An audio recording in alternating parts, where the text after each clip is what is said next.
이 사람들은 여자와 더불어 더럽히지 아니하고 순결한 자라 어린 양이 어디로 인도하든지 따라가는 자며 사람 가운데에서 속량함을 받아 처음 익은 열매로 하나님과 어린 양에게 속한 자들이니. 13절.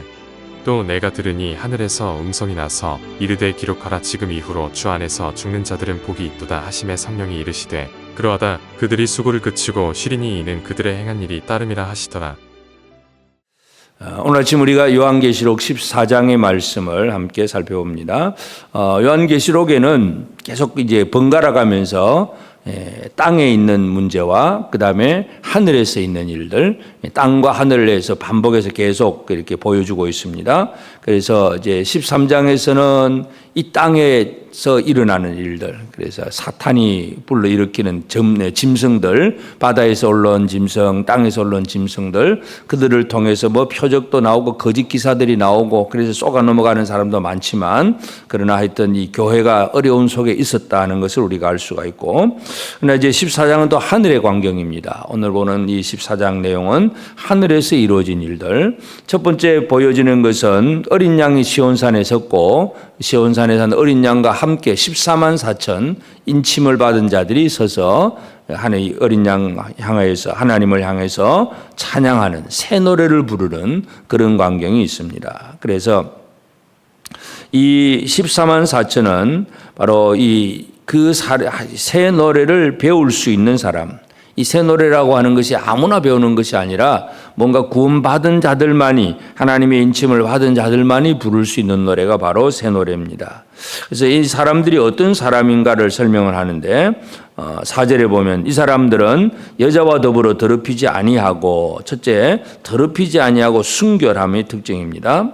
두 번째는 어린 양이 어디로 인도하든지 따라가는 자며, 어린 양이 어디로 인도하든지 따라가는 자. 예수님이 제자들에게 너희 십자가를 지고 나를 따르라, 예수님 그렇게 말씀을 하셨는데 바로 어린 양이 어디로 인도가든지 따라가는 자며, 그 다음에 사람 가운데서 속량함을 받아서, 이 많은 사람들 중에서 이제 이 죄값을 다 이제 해결한 속량함을 받아서 처음 익은 열매로 하나님과 어린 양에게 속한 자들이니, 이것이 바로 14만 4천의 무리라는 것을 설명을 합니다. 그래서 이 사람들은 또 5절에 보면 그 입에 거짓말이 없고 흠이 없는 자들이라. 거짓말이 없고 흠이 없다. 결국 거짓말이라고 하는 것은 바로 이 진리의 복음에서 벗어난 것이 바로 거짓말입니다. 그래서 사탄은 늘 거짓말로 하나님 앞에서 네가 사람이 하나님처럼 될 거고 이렇게 하면 구원받을 것이고 뭐 이런 다른 복음을 전해주는 것이 가장 큰 거짓말인데, 바로 그러한 것들이 없고 흠이 없는 자들, 이게 14만 4천의 이야기고, 14만 4천이 바로 어린 양, 시온산에 산 어린 양을 향해서 찬양하는 것, 이것이 하늘의 광경입니다. 그 다음에 이제 공중에 천사들이 이제 날아가면서 외치는, 선포하는 말이 있습니다. 첫 번째 천사가 이제 날아가면서 강조하는 것은 그 모든 민족, 종족, 방언, 백성에게 영원한 복음을 가졌는데, 그들의 이제 모든 민족이 들어야 될 영원한 복음인데, 그 복음의 내용은 7절, 그가 큰 음성으로 이르되 하나님을 두려워하며 그에게 영광을 돌리라. 이는 그의 심판의 시간이 이르렀음이니 하늘과 땅과 바다와 물들의 근원을 만드신 이를 경배하라. 하나님을 경배하라. 이것이 바로 첫 번째 천사가 외치는 얘기입니다. 그러면서 하나님을 두려워하라, 하나님께 영광을 돌리라, 하나님을 경배하라. 이제 이 때가 이르렀다, 이 시간의 때가 이르렀다는 사실을 선포하면서 우리 하나님께 영광 돌리라는 얘기를 하고, 그 다음에 두 번째 천사가 또 날아가면서 말을 합니다. 8절에 두 번째 천사는 뒤를 따라가면서 말하기를 무너졌도다 무너졌도다 큰 성 바벨론이여. 큰 성 바벨론이 무너졌다는 사실을 선포하는 것이 두 번째 천사의 음성입니다. 그래서 이 하나님을 경배하고, 그 다음에는 큰 성 바벨론은 무너지고, 그 다음에 또 세 번째는 이제 마지막 이 하나님을 경배하지 않는 자들, 바벨론에 속한 자들이 어떻게 되느냐 하는 마지막 심판의 결론에 대해서 얘기를 합니다. 9절 또 다른 천사가 셋째가 그 뒤를 따라 큰 음성으로 이르되 만일 누구든지 짐승과 그 우상에게 경배하고 이마에나 손에 표를 받으면 짐승의 표 666 그 짐승의 표를 받으면 그도 하나님의 진노의 포도주를 마시리니 그 진노의 잔에 섞인 것이 없이 부은 포도주라 거룩한 천사들아 어린 양 앞에서 불과 유황으로 고난을 받으리니 그리고 진노의 심판을 받게 된다는 것. 이 세 천사가 차례대로 날아가면서 첫째는 하나님을 경배하라, 하나님께 영광 돌리라 선포하고 그 다음에는 큰 성 바벨론이 무너졌다 하는 얘기. 그 다음에 그 짐승의 표를 받은 자들이 다 함께 고난을 받고 불과 유황으로 고난받게 될 것이다 하는 그 사실을 선포합니다. 그러면서 이제 이 요한계시록에서 두 번째 복이 있는 사람 얘기를 합니다. 13절에 보면 또 내가 들으니 하늘에서 음성이 나서 이르되 기록하라 지금 이후로 주 안에서 죽는 자들은 복이 있도다 하시매 성령이 이르시되 그러하다 그들이 수고를 거치고 시리니 이는 그들의 행한 일이 따름이라. 그래서 요한계시록에는 7번 복이 있다 얘기를 했는데 제일 첫 번째는 1장에 나오는 이 말씀을 읽고 듣고 지키는 자들이 복이 있다고 했고 이제 두 번째 이 14장 13절에 보면 주 안에서 죽는 자들은 복이 있다. 이 많은 환난과 핍박 그리고 거짓 선지자들 적그리스도 미혹의 영들 이런 일들이 막 생겨나지만 그러나 목숨 걸고 믿음을 지켜가는 주 안에서 죽는 자들이 바로 복이 있다. 그것을 강조합니다. 그래서 이 땅에서 잘 먹고 잘 살려고 애를 쓰지만 아무리 이 땅에서 잘 살아도 주 안에서 죽지 않으면 그 사람은 복이 없는 사람입니다. 세상에서 많은 고난을 당했다고 하더라도 주 안에서 죽는 자들은 바로 복이 있다는 것, 이것을 우리가 분명히 기억을 해야 됩니다. 그러면서 이제 14절부터 보면 또 인자 같은 이가 손에 예리한 낫을 들고 있고 천사가 이제 때가 되었습니다. 당신의 낫을 휘둘러 거두소서 할 때에 낫이 휘둘러지고 그리고 곡식이 다 이제 거두어집니다. 추수하는 일이 벌어집니다. 이 마지막 추수 때가 이르렀다는 얘기입니다.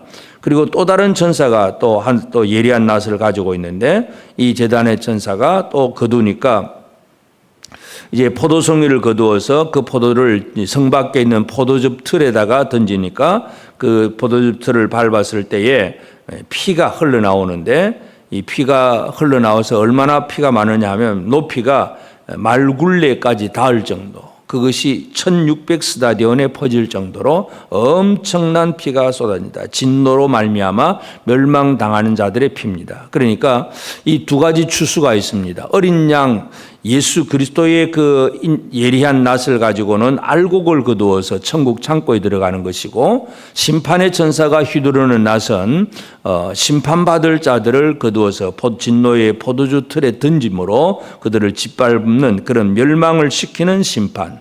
그래서 마지막 때 이 두 가지 추수가 있다는 사실을 보여주고 있습니다. 그래서 오늘 이 아침 우리는 하늘에 있는 이 광경을 바라보면서 첫째, 나는 과연 어린 양의 인도함을 따라가는 이 새 노래를 부를 수 있는 이 14만 4천의 그 무리 속에 내가 있을까 하는 그 부분에 대해서 다시 한번 생각을 해야 됩니다. 그래서 우리는 우리의 삶이 순결하고 어린 양의 인도를 받는 삶이 되고, 그리고 참 이 입에 거짓말이 없고 흠이 없는 진짜 예수 그리스도의 어린 양 신부된 자로서 믿음으로 잘 살아내는 것, 이것이 우리가 해야 될 그러한 삶입니다. 그래서 이 땅에서 아무리 잘 먹고 잘 살아도 세상에서 높아지는 게 중요한 것이 아니라 어린 양 예수와 함께하는 삶이 가장 중요하다는 사실. 그래서 나는 이 14만 4천의 그 숫자에 들어가 있을까 하는, 하나님의 구원의 백성이 되었는가 하는 이 문제를 우리가 기억을 해야 되고, 그리고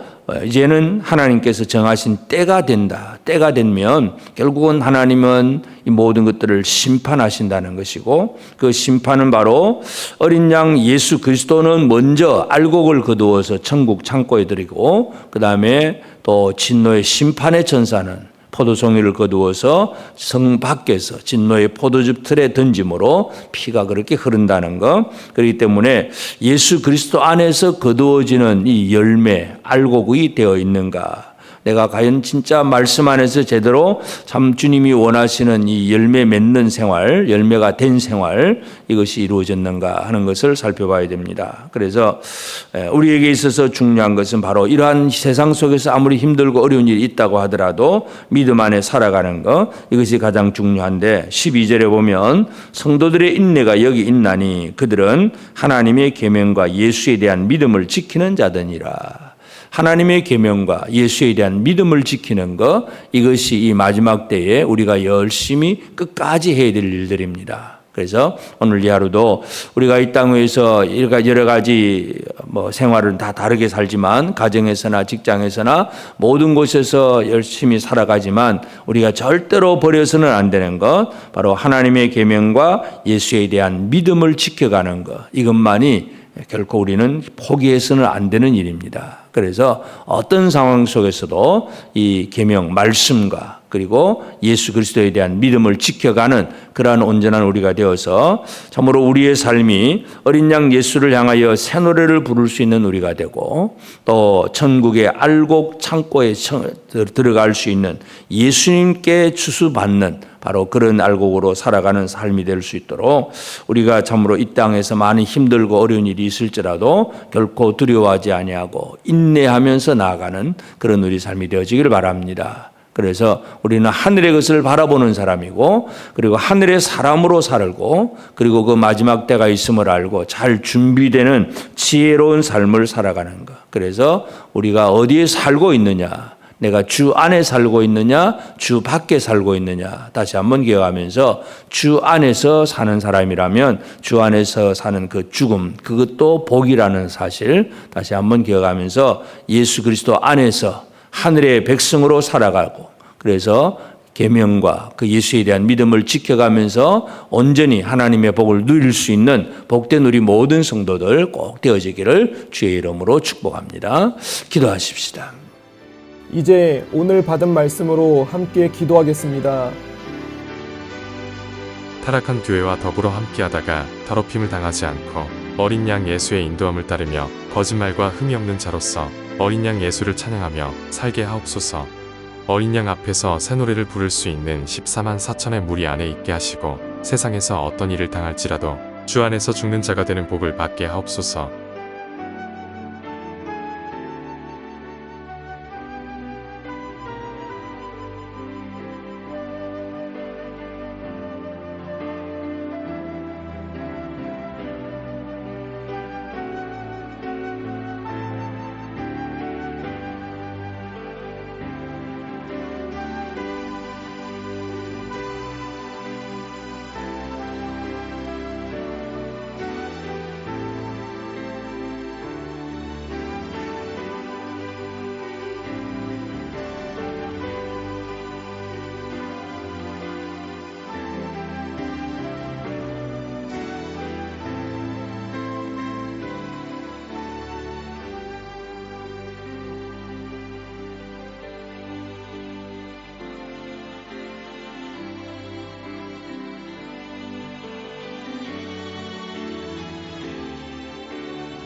이제 개인의 기도 제목을 가지고 하나님 앞에 기도하시기 바랍니다.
수고하셨습니다. 오늘도 하나님의 인도하심 가운데 승리의 하루를 보내시는 우리 재건부평교회 모든 성도님들이 되시기를 주님의 이름으로 축복합니다.